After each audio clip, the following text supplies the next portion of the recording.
Coaches, athletes, and fitness friends. Today we're doing a training session walkthrough for the Elena Budz, Budz with a Z. Shout out to that girl. She qualified for Wadapalooza as an elite female.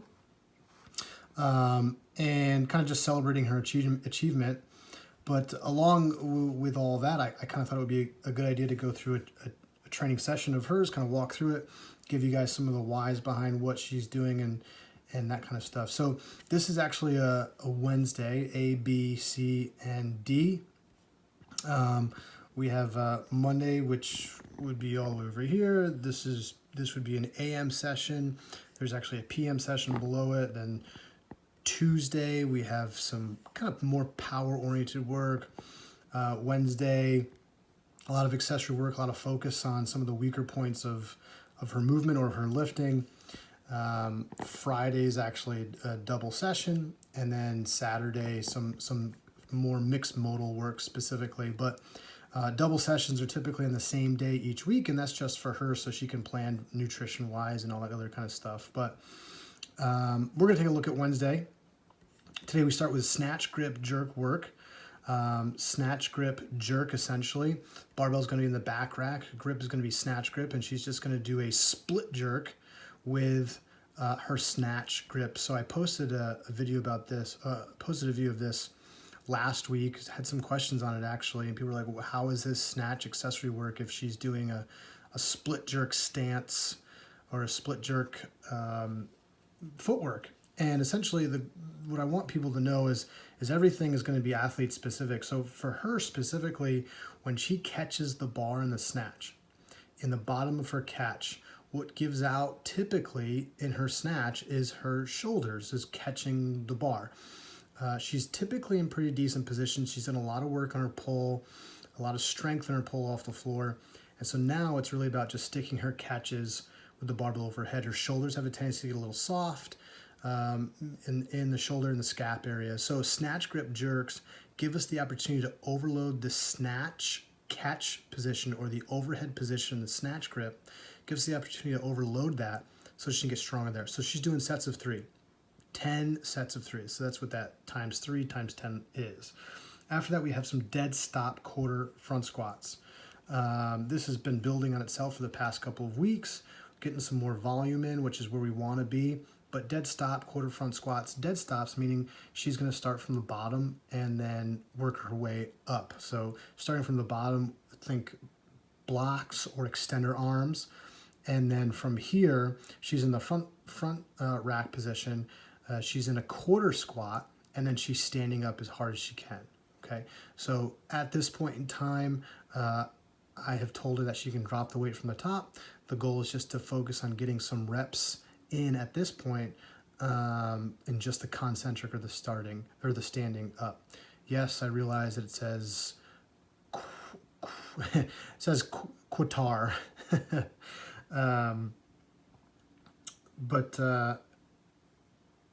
after the front squats, we go into some accessory work. So before the accessory work, what I want you guys to know is that for her specifically here, we're looking at overloading that rack position. So just like the snatch, we overloaded the catch position. We're overloading the rack position in the front squat, and that's where she has a tendency to struggle in her clean or even her front squat. So we're kind of getting specific for the movement by breaking it up into smaller pieces, and we're trying to strengthen the pieces. Does that make sense? Hopefully it does. Okay.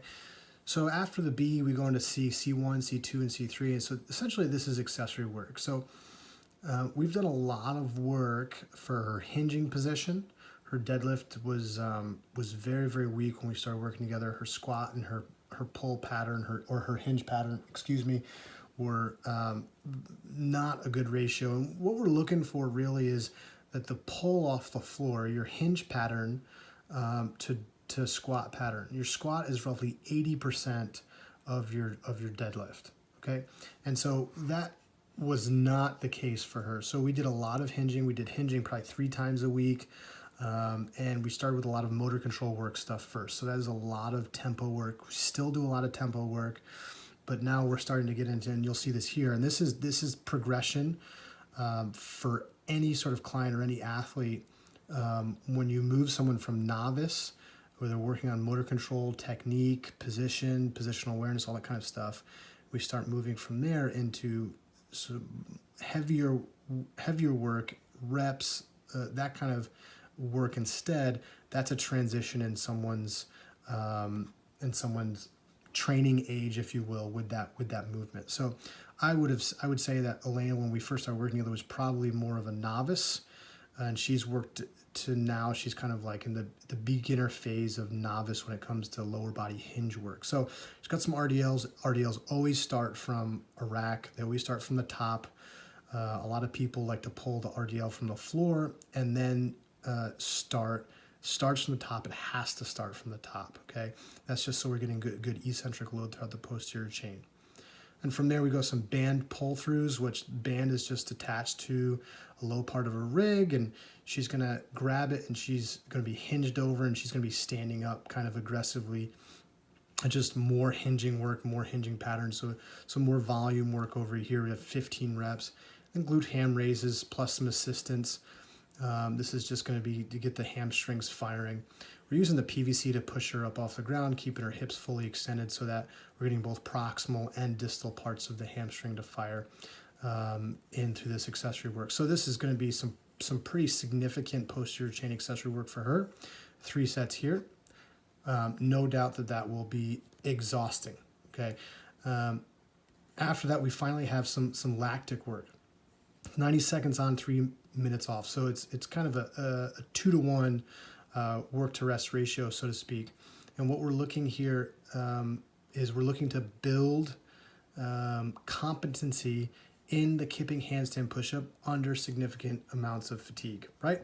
And so when we're doing interval work, typically the money is not made in the first couple of sets, right? So think of the open workout that just got released. Everybody's fastest times are the first 2 rounds, right?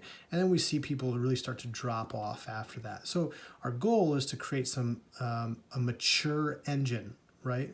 And so for this would be a more mature lactic engine when it comes to energy systems training.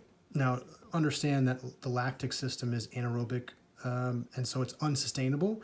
But the goal for us is try to create as much sustainable, is to make this as sustainable as possible, is to build endurance in this kind of unsustainable high fatigue setting. So it's gonna be 90 seconds on, it's gonna be super, it's gonna be go, go, go. It's gonna be 15 unbroken kipping handstand push-ups, or that's the goal at least, right? And then into 15 sandbag front squats. So the sandbag is gonna be in the front rack position. It's not gonna be on the shoulder, okay? These both are gonna build up some serious fatigue, and then it's an AMRAP of ski calories, okay?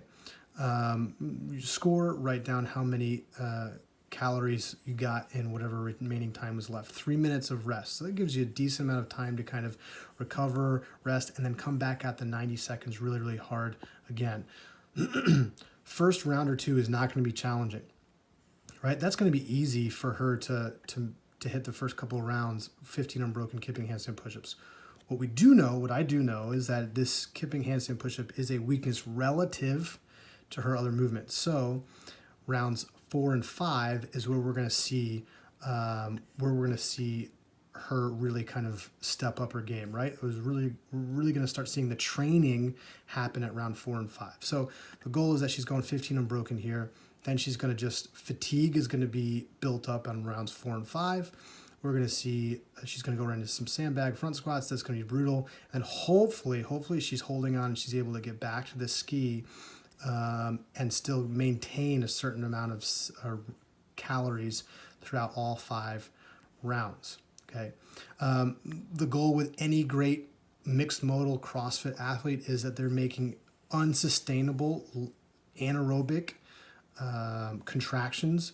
They're making those kinds of unsustainable contractions, they're making them aerobic. They're making them sustainable. So that's kind of the purpose here. We're creating a scenario where she's going hard because the rest is much higher than the work.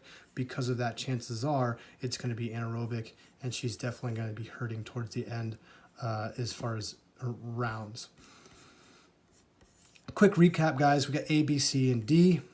A is some positional work specific to the snatch to make her overhead position stronger. Some quarter front squats, dead stop at last week weight. It's building, it's progressive. This is positional work to make her rack position stronger. Chances are she's going to be going at or above her 1 rep max front squat, but it's in a quarter position. So that front rack position is definitely be overloaded. It's a lot of hinging and posterior chain work. We've kind of transitioned from a more of a motor control, which is a more novice approach to training, into more volume, more intensity with these C1, C2, and C3. Finally, D, we're focusing on handstand push-ups. Specifically is the kind of the big key takeaway for us here is hopefully to get her to go all 5 rounds, 15 unbroken kipping handstand push-ups with significant amounts of fatigue setting in rounds 4 and 5. So that's the rundown. That's the session. That's what it looks like. Every rep, every set, everything has a purpose, has an intention, because every person is unique. So every workout is personalized. You guys have questions, thoughts, comments, don't be afraid to reach out. Let us know. Hope to hear from you guys. Enjoy.